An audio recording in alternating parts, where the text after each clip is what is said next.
លោកដុកទ័រឆ្មាម្នាក់នេះបានយកទឹកថ្នាំបណ្ដោះរោមទៅពិសោធន៍នឹងសត្វកណ្ដុរឃើញថារោមសត្វកណ្ដុរនោះដុះក្រាស់ល្អណាស់កូនរបស់គាត់នៅក្បែរនោះឃើញហើយភ្ញាក់ព្រឺតហើយក៏ឪពុកបានយកទឹកថ្នាំនោះទៅទុកក្នុងទូ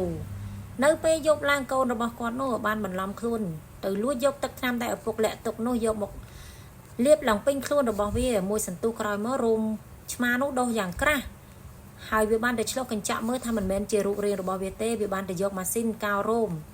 ដើម្បីទៅកោររោមរបស់វាឲ្យដូចដើមវិញហើយឪពុករបស់កូនឆ្មានោះបានចូលមកដល់ក៏ឃើញដូច្នេះថាមិនមែនជារូបរាងកូនរបស់គាត់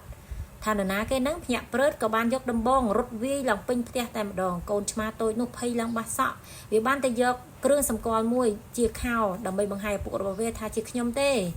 ឪពុករបស់វាឃើញដូច្នោះក៏ទម្លាក់ដំបងចុះហើយរត់ទៅអោបកូនអាណិតអាសូរជាពន់ពេកហើយបានយកទឹកថ្នាំមកបណ្ដុះរោមឲ្យកូនសាជាថ្មីកូនឆ្មាតូចនេះគួរឲ្យស្រឡាញ់មែនតែន